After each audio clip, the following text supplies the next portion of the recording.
কিছু গোষ্ঠী আছে, এই গোষ্ঠী মনে করে যে ধর্মের ব্যাপারে বলবার একমাত্র অধিকার তাদের, এবং তাদের বাইরে আর কেউ কথা বলতে পারবে না। ফলে মাজার ভাঙা হয়েছে, বাউলদের উপর অত্যাচার হয়েছে, অত্যাচার চলছে। ইতিমধ্যে আপনারা জানেন অনেক বাউলের উপর মামলা হয়েছে এবং আবুল সরকার এখনো কারাগারে রয়েছে।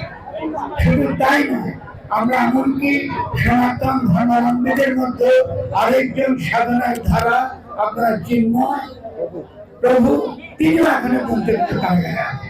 এগুলো অন্যায়।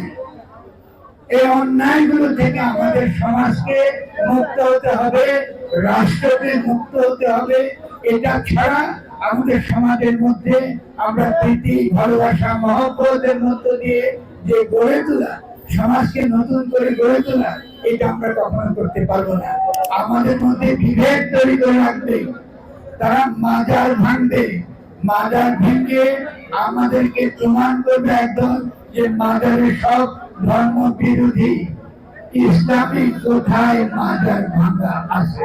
আপনি মাজারের কোন বিষয়ে আপনার যদি আপত্তি থাকে, আপনার যদি কোনো প্রশ্ন থাকে, আপনি সেটা অবশ্যই আপনি আলোচনা করতে পারেন। আমি বহুবার বহু আলেমকে বলেছি, আমাকে একটু দেখান কোরআনের কোথায় গান হারাম হয়েছে। সমস্ত কিছু হারাম যদি আমাদেরকে তা আল্লাহর নিকটবর্তী না করে।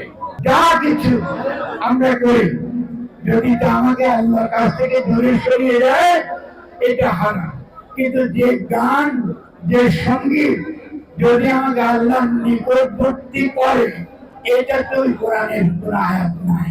এবং এটা যারা ব্যাখ্যা করেন তারা একটা হাদিসের উপর ভিত্তি করে ব্যাখ্যা করেন, কোরআনে এটা নাই।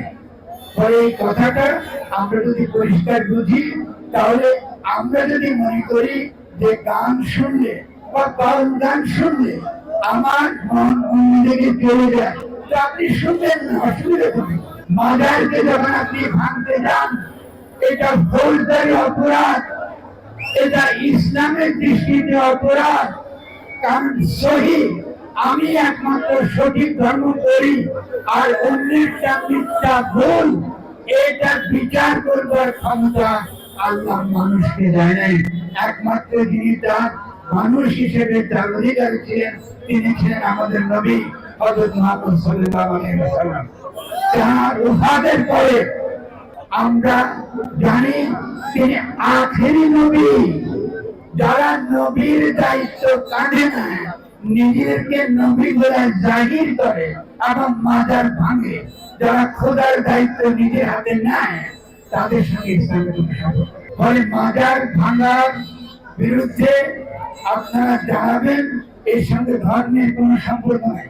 আপনি মাজারের যদি অন্যায় থাকে, যদি মাজারের কোনো দরবারের কোনো কাজ আপনার অপছন্দ হয়, আপনি অবশ্যই সেটা করবেন। আপনি মাদ্রাসার খারাপ কাজের জন্য আমরা কি কখনো মাদ্রাসা বন্ধ করতে বলেছি? তাহলে মাজারে যদি কোথাও খারাপ কাজ হয়ে থাকে, তা আপনারা করুন, ওটা বন্ধ করা হবে, ওটাকে সংশোধন করুন।